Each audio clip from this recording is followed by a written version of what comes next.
Alrighty, everyone, welcome back to another episode of In Depth with David. I am back. Took a little hiatus. Obviously, I talked about this on the podcast a bit. I had wisdom teeth removal surgery, but we are back. Not better than ever. I'm feeling at like 85%, but good enough to do one of these. And we were going to be doing a Bruins versus Islanders series preview. And once again, I am joined by my good friend Joe. Joe, it's been a minute since you made an appearance. Thanks for stopping by. It's been a very long time since I've been on the podcast. I want to say it's been almost a full year at this point. I was re-listening to some of my old podcasts with you. I think the last one I did with you dated, I believe, was June 14th of 2020. So we're talking almost a full year here. Yeah, because we did a lot of we did the NFL ones, which will be coming again. Yep, we did an NFL one. Look out for that, everybody. We're going to be doing another one of those relatively soon. And then we did, I think we did two different Survivor ones as well. We did.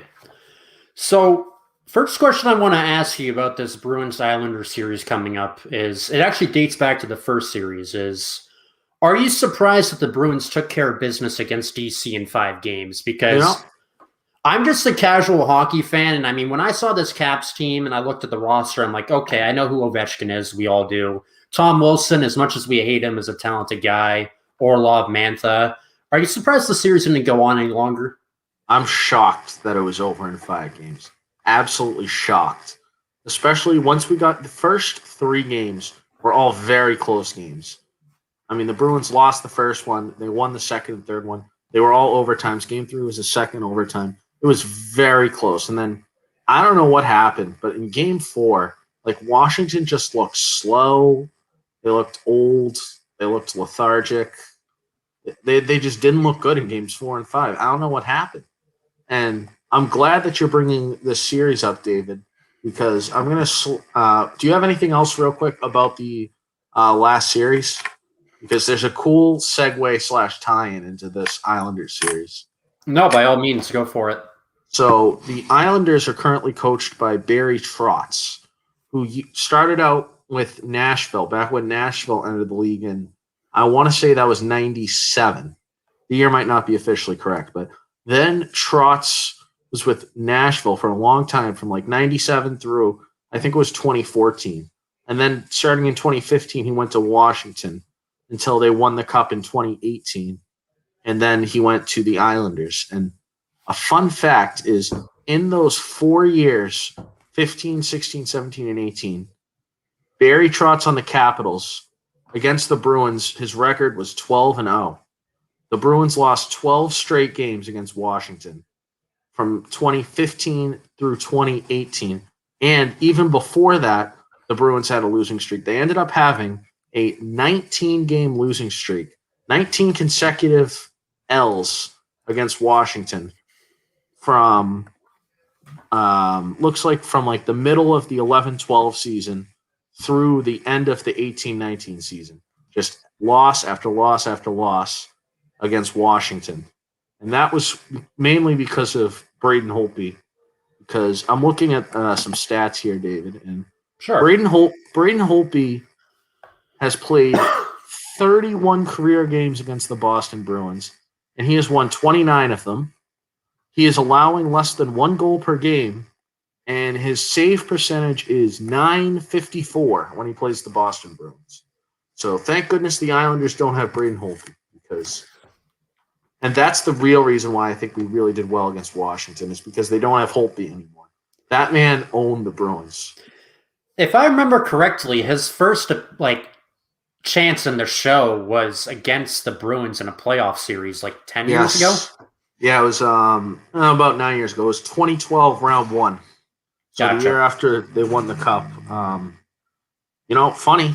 You know who Washington had in net before that? Current Islanders goaltender Semyon Varlamov. Wow. Was the goaltender. And I don't think he's going to factor in much into this Islanders series because were you able to catch any of this Islanders-Pittsburgh series, David? I saw the last one, Game 6, and I caught all the first period and then bits and pieces of the rest of the game. But I mean, that was a fun game of hockey to watch, in my opinion. Well, one place where I think the Bruins might not have the upper hand is in net because the Islanders have this young goaltender. His name is Ilya Sorokin, and he was 4-0 against the Penguins with a 945 save percentage against the Pittsburgh Penguins, who are a very good offensive team. And he and the Islanders were able to shut them down very well. So what do you think, David, between Rask versus this Sorokin? What are you thinking about the goaltending? So I've been reading up on a lot of this stuff in terms of the goaltending matchup, and people are saying it could be a push or like slight edge Bruins, slight edge Islanders. I mean, I just heard of the Sorokin kid, as you just said, like a rookie, 4-0, 1.95 goals against average, 945 save percentage. I mean, it's something weird with these like rookie or young goalies like turning it on against the Bruins. I mean, we talk about Holtby. I hate to bring it up, but Jordan Binnington, is it fair to say he had a solid series against us in the Cup Finals? Yeah, he did play very well in the finals. And unfortunately for him, it's looking like a fluke for Binnington because he has struggled these past 2 seasons and playoffs. Last year, the Blues got knocked out by the underdog Canucks in a 6-game series where the Blues really should have won. And then this year, I don't know if you caught the Blues this year, but they got absolutely run over by the Colorado Avalanche. I mean, the Colorado Avalanche are just on another level. That team is just flying. They just walked over the St. Louis Blues.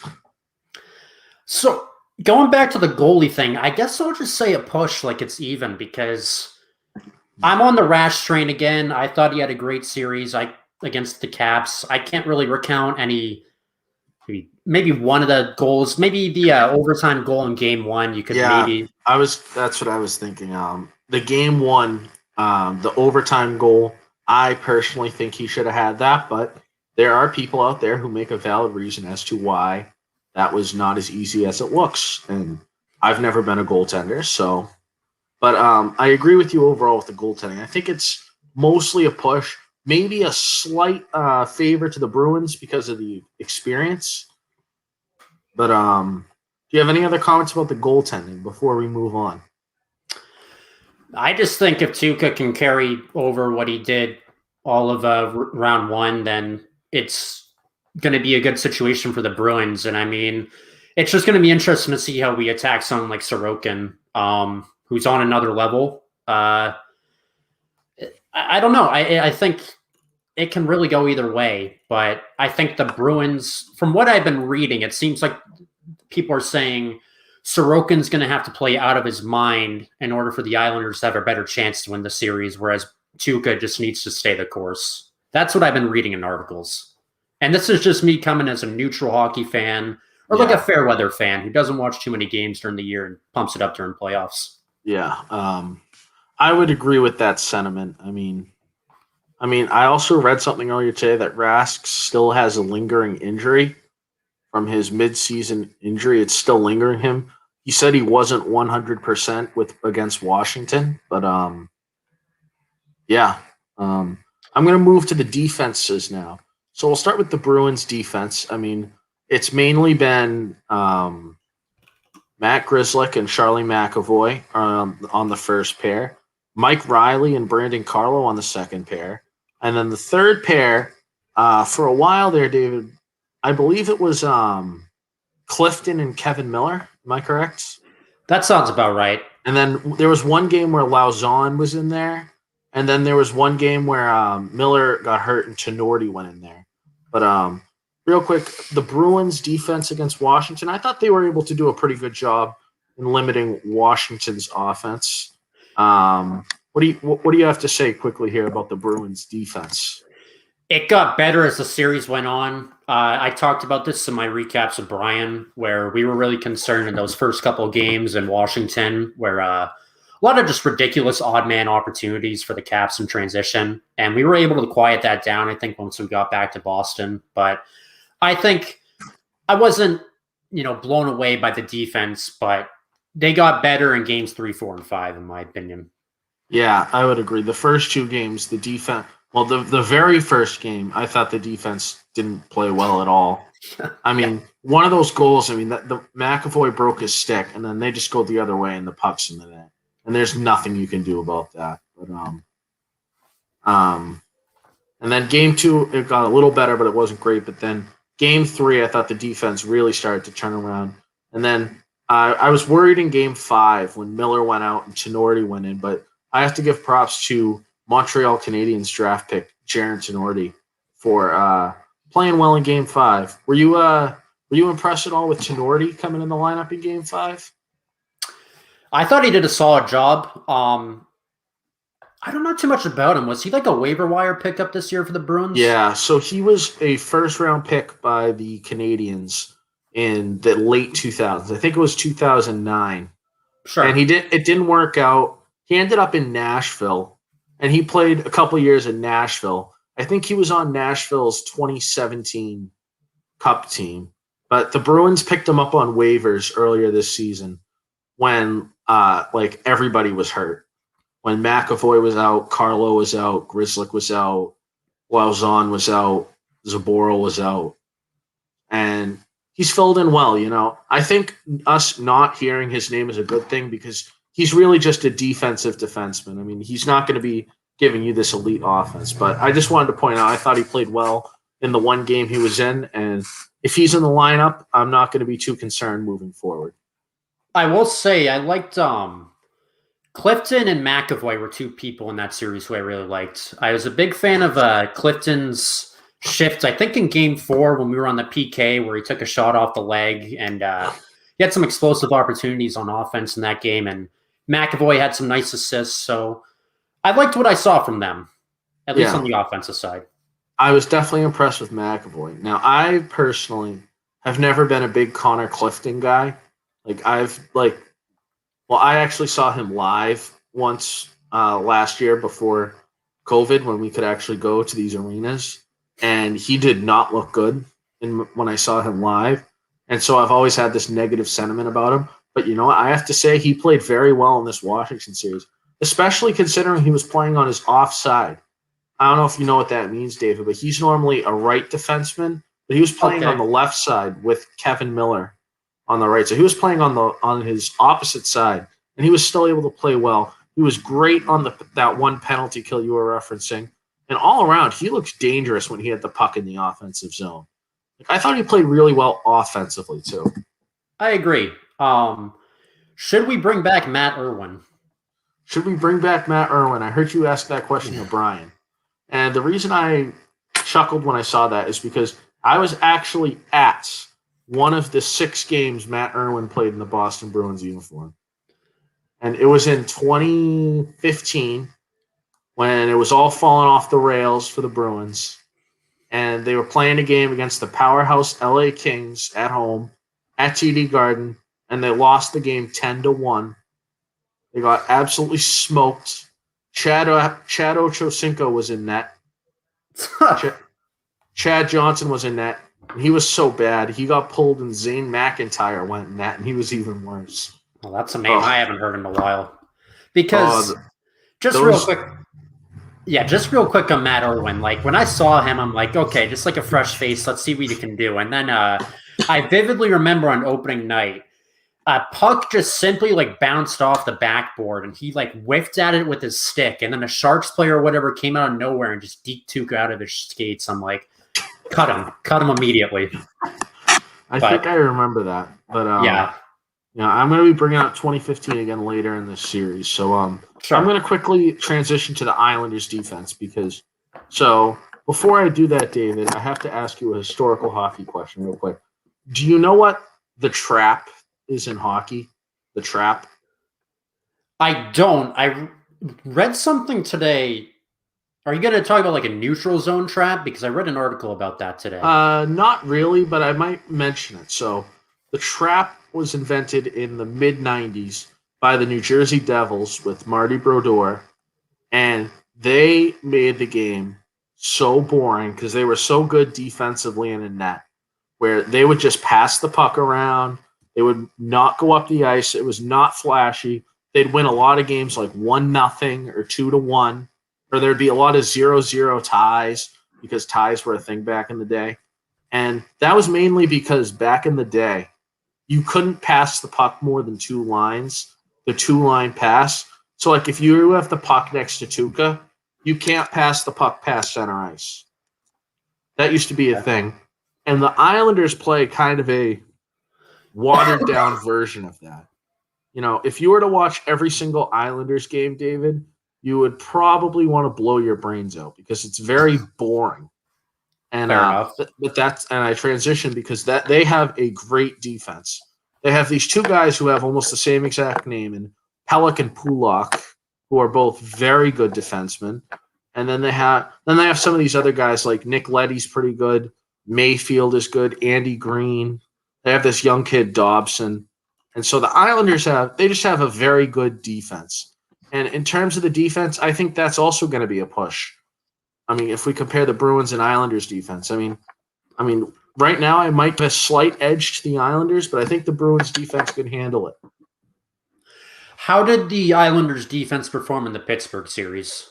In the Pittsburgh series, I was able to catch, I think, 4 out of the 6 games, including the game 6 that you saw. They played pretty well. They didn't play their best. The defense didn't look like amazing. Like when the Islanders are rolling, that's the thing with the Islanders. If they're like rolling along, they're like a runaway freight train. Like they're just like moving along. So, but Sorokin really stole. The Pittsburgh goaltender kind of gave away 2 games for the Penguins. Did you catch that gaff that Jari had for the Penguins in Game 5? I missed it. Oh wait, I remember Remind me of it again. I know. So it was double overtime. Jari went out to play the puck, and he just kind of passed it right to the Islanders. And then he was in position to make a quick save, but he just whiffed with his glove. Okay. And so the Islanders, their defense played, I'd say, pretty well against Pittsburgh, but not to their best abilities. Fair enough. From everything I'm hearing, I think I guess the defense is pretty even. Would you say is the top pairing for the Islanders better than our top pairing of Grzelcyk and McAvoy? I'd say it's a push. Grzelcyk and McAvoy are much better offensively, but the 2 Ps that the Islanders have, Pelech and Pollock, with the same exact name, they might be the best pair of defensive defensemen in the National Hockey League. I think this is going to be a low-scoring series. Fair enough. I'll give it a push too. I'll give it a push. Since I personally gave the Bruins a slight edge in goaltending because of Rath's experience, I'm going to give the Islanders defense a slight edge, mainly because most of their defense was actually healthy this whole year. So they've been playing together. So they might have more chemistry rolling right now. Sure. But I'm going to transition to the forwards now, and I think it's big advantage Bruins. I think it's a sizable Bruins advantage in terms of the forwards. So I'm gonna quickly walk through the Bruins line. So we have the ever so noted perfection line, which I almost throw up every time I hear that. Marchand, Bergeron, and Pasternak. I mean, they're great together. I mean, just some of the stuff that they're able to do night in, night out is just unbelievable. Would you agree, David?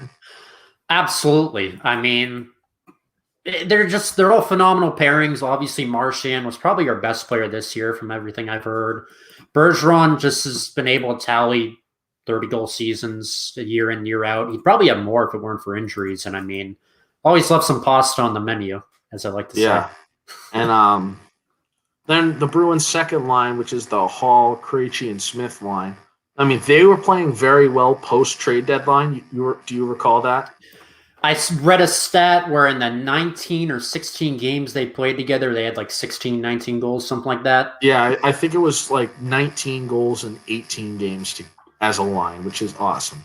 The third line, which has kind of been a mishmash, where it seems like it's studied out with Nick Ritchie, Sean Corrali, it's Nick Ritchie, Charlie Coyle, and Jake DeBrusk. That's what the third line has been. I mean, I didn't think they all had a great series, but then again, I'm not expecting those kind of players to be like putting up the points. I mean, Nick Ritchie had a classic Nick Ritchie power play goal in Game 1 where he stands in front of the net. And I thought Coyle looked good with the puck. I believe Coyle had a goal in one of these games. I think he did. Oh, yes.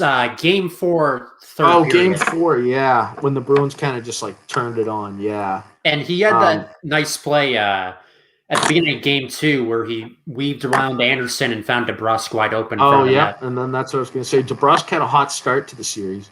After DeBrusk had a very, what many see as disappointing regular season, which I attribute more to that. DeBrusk, like I was said with Clifton earlier, was playing on his off wing. He's normally a left wing, but he was playing on the right wing for long parts of the season. And also, I think DeBrusk had a thing with COVID as well. But I thought DeBrusk looked good in the Washington series. And the fourth line, which has mainly been Kuraly, Lazar, and Wagner, I thought they all played very well. I mean, Lazar had an assist. I think Kuraly had an assist. I don't think Wagner got on the score sheet, but Wagner was bringing the physicality. I really liked what I saw out of Chris Wagner. What did you think of the fourth line, David?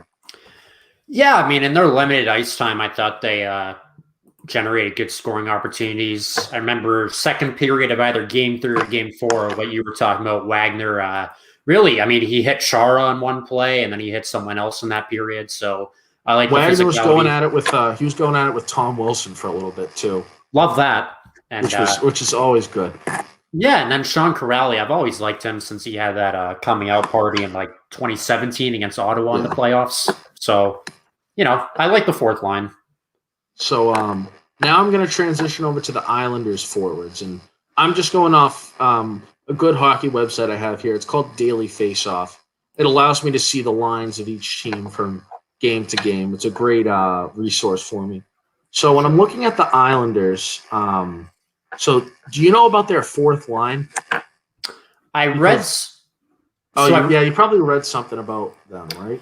I read that their bottom six can be dangerous and that they are a solid group, that last two lines. They can be dangerous to us, and I'll get to that in a second. So their fourth line of Maple Leafs famous fight loser Matt Martin, along with Casey Cizikas and Cal Clutterbuck. That's a great hockey name, by the way, Cal Clutterbuck. Yeah, I was going to say. They are a heavy-hitting fourth line that can also skate. But they bring the heat. They will hit you.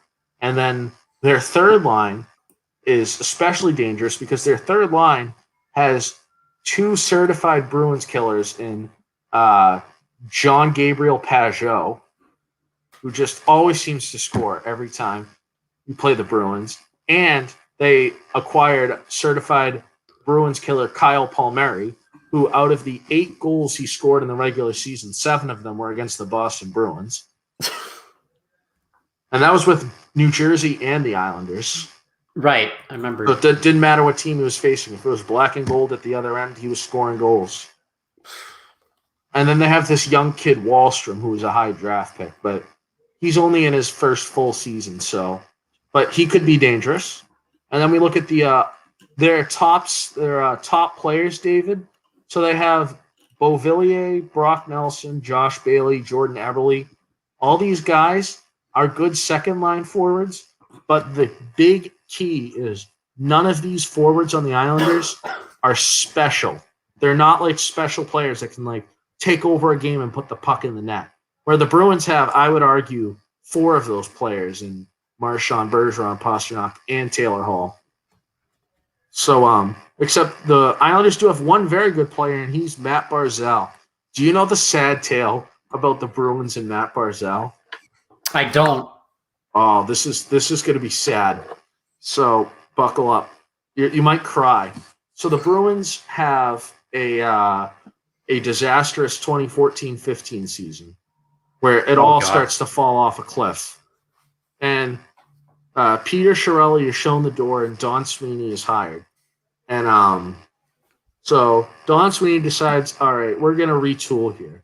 And so the Bruins have the 14th pick in the drafts. 14. Oh, this one. Don Sweeney trades Milan Lucic to the LA Kings for pick 13, along with other stuff. And trades Dougie Hamilton to the Calgary Flames for pick 15 and stuff. So the Bruins have 13, 14, and 15 in the 2015 NHL draft, which is the best modern draft in NHL history. With the 13th pick, the Bruins picked Jacob Zboril, who just had his first full season this year and was middling. With the 14th pick, they picked Jake DeBrusk, who is a good forward. And with the 15th pick, the Bruins select from the Oshawa Generals with the 15th overall pick in the first round of the 2015 NHL Draft, Zach Senyshyn. Okay. This is starting to ring a bell a bit. And with the 16th pick, the New York Islanders select Matt Barzal, who would proceed to have 85 points in his rookie season and currently has 23 career goals against the Boston Bruins. The Bruins passed on him 3 straight times. Talk about making them pay. And at the time, Barzal was seen as a top 10 pick. And the Bruins had 3 shots to get him at 13, 14, and 15. Don Sweeney said, Jacob Zboril, Jake DeBrusk, and 4th round projection, Zach Senyshyn.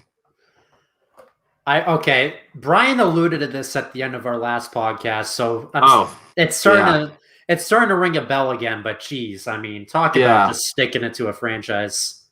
I mean, this was the same draft with Connor McDavid and Jack Eichel.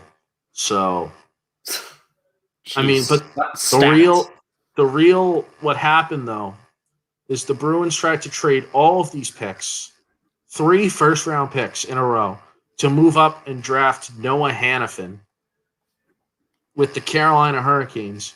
And at the last second, Carolina said no. And so all of a sudden the Bruins are on the clock, and I guess they panicked, and that's what happened. But, but anyway, so that long diatribe is because Barzal has been unbelievable against the Bruins. And he's on record saying after his first game, I got to pull up the quote here. F the Bruins. I hate those mother effing sons of B-word. I want to effing kill these guys every time I play them because they passed on me 3 times for 3 effing scrubs. F the Bruins. So this guy is out to get the Bruins. This might be bad. Earlier this season, we'll talk about the season series soon, and then we'll probably wrap it up. But Barzal scored an OT winner against the Bruins, pointed up to the press box where Don Sweeney was, and said, and mouthed, "You effed up." So this guy has a vitriol hate for the Boston Bruins. He took it personally, like Michael Jordan. He really did. I mean, it's so bad in hindsight. But anyway, to conclude my point about the forwards is I think there's a reasonable advantage for the Bruins because while the bottom 6 is probably an edge to the Islanders, I think it's a massive edge to the Bruins when it comes to the top 6. What do you think about that? I absolutely agree. I'll give the edge to the Bruins here in the forwards. Not knowing much about the Islanders, but learning a bit more. I mean, just going off what we saw the 3 games after the deadline, the Bruins outscoring New York 10-3, and the fact that we now have 2 top lines that can score on a consistent basis, I think is huge. So it's a fair assumption to give us the edge forward-wise. And real quick, we're going to talk about the season series, and then we'll probably wrap it up for tonight. So they played 8 times. The first 3 games that the Islanders and Bruins played, the Islanders won in regulation.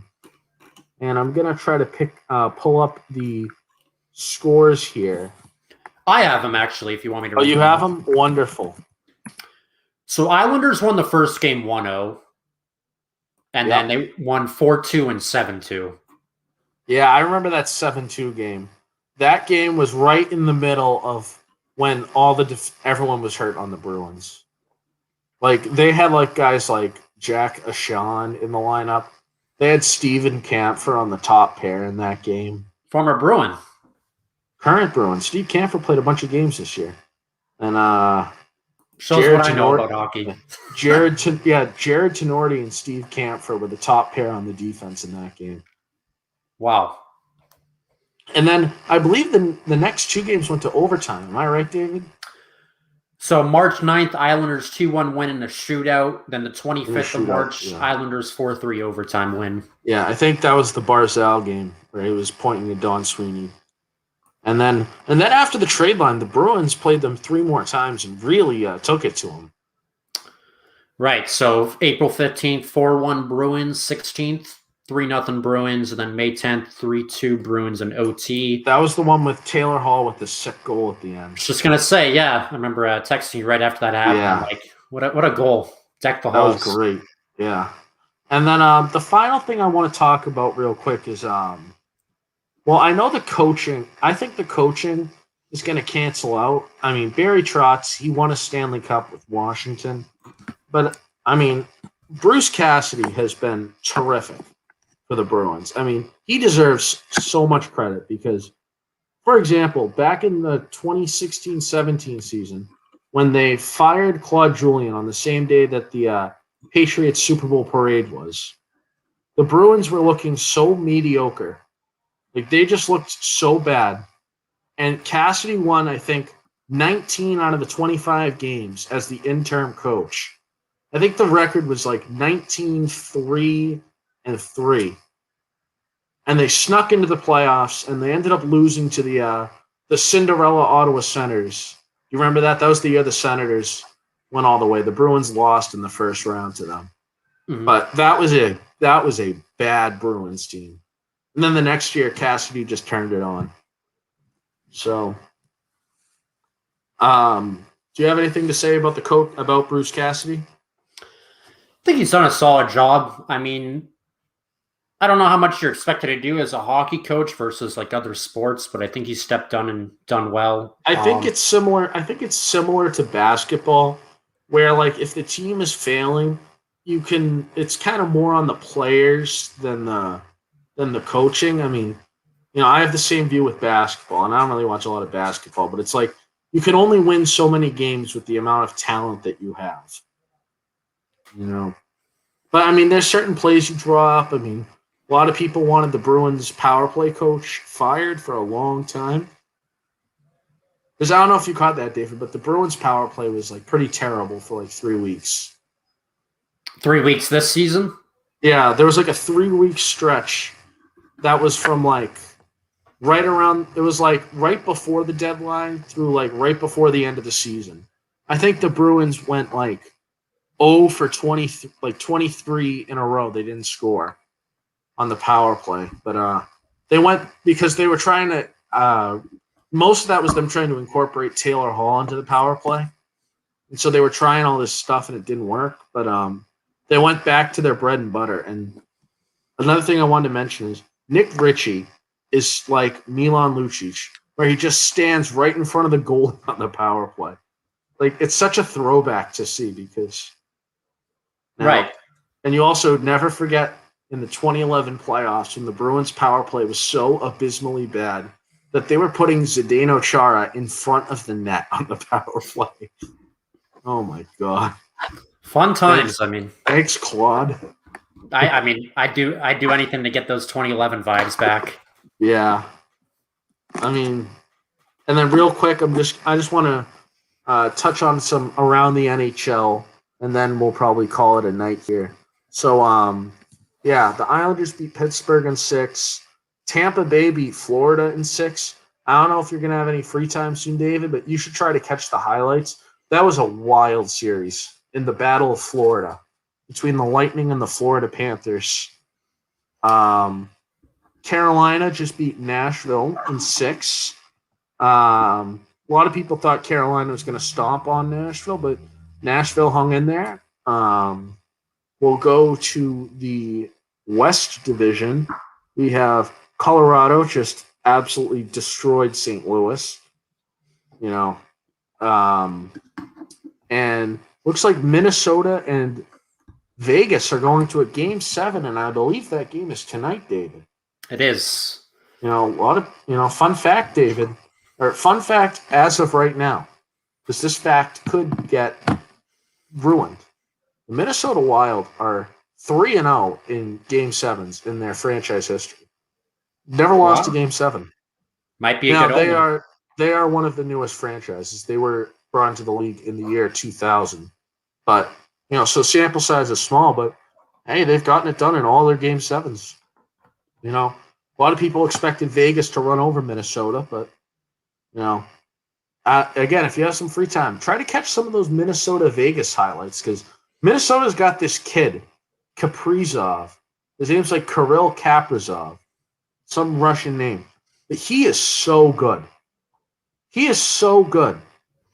And he was also drafted by the Boston Bruins and never signed with the Bruins. So love that. In the same year, the Bruins passed on Matt Barzal 3 times. So that was that was a bad draft for the Bruins. Well, that was a dark era for the whole franchise. I mean, we missed the playoffs 2 years in a row, and then 15 and 16, they were right there. They one of the years they missed by 1 point, and then the other year, I think 15, they missed by 1 point, but they were looking really bad. And then 16 was worse because 16 was just there was no backup goalie. Zach Ronaldo was on the second line. Gave up a 3rd-round pick for Zach Ronaldo. 16 was worse. And then just to touch on the North, the Winnipeg Jets swept Connor McDavid and the Edmonton Oilers in what might be the closest sweep I've ever seen, where every single game went to – 2 games went to overtime, 1 game went to double overtime, and 1 game went to triple overtime. Good job, Helbuk. Yeah, UMass old Connor Hellebuck. And then Toronto and Montreal. Toronto's up 3-2 in that series. I believe Game 6 is tomorrow night. It is. Yep. See if Toronto can close out their first playoff series win since 2004. They have not won a playoff series since 2004, the Toronto Maple Leafs. Wow, that's which a is long tough. time. And the problem that Toronto had there for a while. I'm sorry, if there are any Leafs fans out there watching this broadcast, I apologize, but the Leafs ran into the problem of they're good, but they're not quite good enough. And so then they trade someone, they bring someone else in, and they're good, they're not quite good enough. And that was through the 2005 NHL lockout. And then after the lockout, the Leafs were okay, but they just missed the playoffs by 1 point for 9 years in a row. And then they snuck in 2013, and we all know what happened in 2013. Oh yeah. And then Leafs management after that and then after another year of being mediocre, they were like, okay, that's enough. And they traded everyone, and they were terrible. And they drafted Austin Matthews. All right, David, I think that's the end of this podcast. I'm hoping that the Bruins are able to hold on against the New York Islanders. First time we've seen the Bruins and Islanders play in the playoffs since 1983.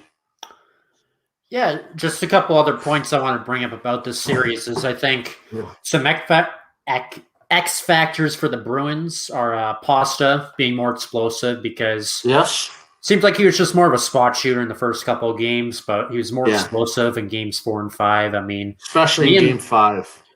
Right. Phenomenal goal. Game 4, he scored as well, but it seemed like just in that first period alone in Game 4, he could have scored 4 or 5 times. Yeah, he had 3 or 4 good tries in that series. And then another X factor, just staying the course in the power play. We scored 5 goals in the power play in the Cap series. The power play was good against the Capitals. Oh, and that's something else I wanted to mention when I was talking about the Islanders.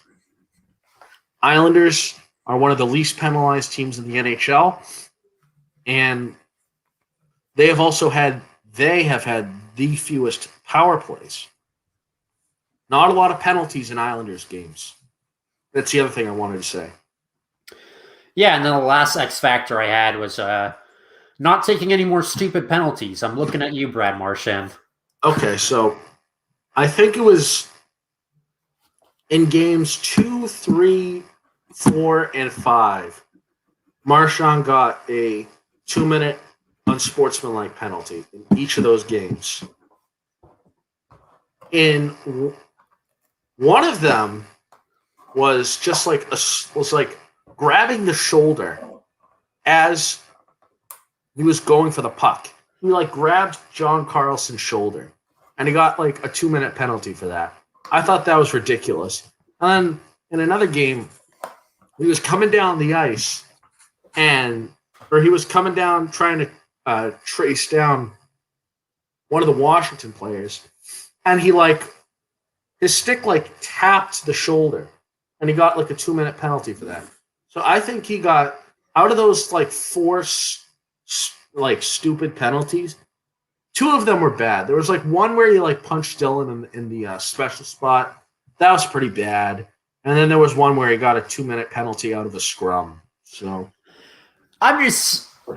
you're not wrong. I thought the officiating at times was a little weird in that first series. I mean, the match penalty crap was just all right, whatever. But the whole Marchand in the first couple games of the series, poking people in the eye with a stick, I'm like, dude, they're baiting you. But he settled down. So see, that's everybody's plan. Is they were trying to bait him.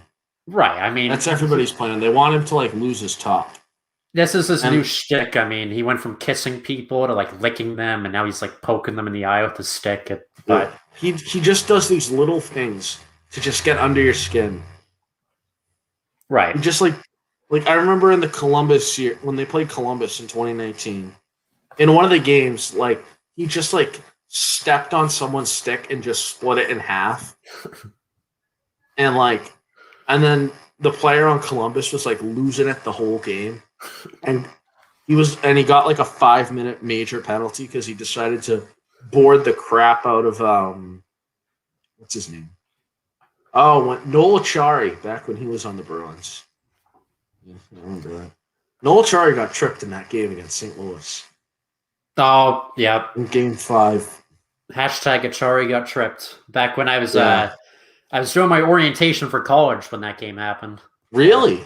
Fun times. Oh, yeah, orientation's after that. Yeah. Can't believe that's coming up on 2 years. But yeah. Last thing before we wrap this up, how many games do you think this series is going to go, and who do you think is going to win? How many games do I think it's going to go? Because I got Bruins in 7. I'm just going to say You're thinking Bruins in 7?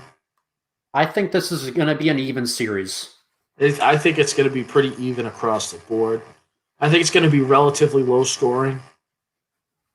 I'm going to say Bruins in 6. I'm going to say 6 games. And I just want to say I would have preferred to play Pittsburgh over the Islanders. I would have rather played Pittsburgh because Rask dominates Pittsburgh in his career. I'm going to pull up the Tuukka Rask versus Islanders career numbers. Yeah, because I remember Tuukka against Pittsburgh in 2013 in that playoff run on another level. Tuukka's career numbers against Pittsburgh is just absurd. That's the one team he just owns. So I'm pulling it up right here. So Tuukka has played 33 career games against the Islanders. He is 22-9-2 with a 2.03 goals against and a .924 save percentage. So pretty good numbers. Now, most of that is because before the year 2018, the Islanders were pretty bad for a while. A long time.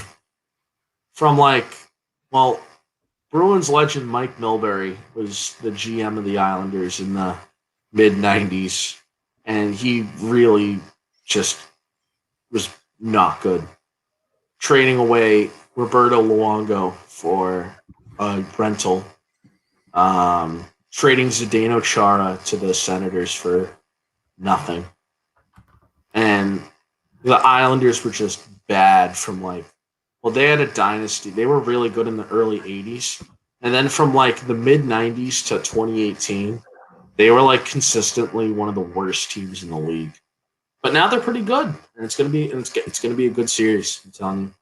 It's going to be might be a little boring.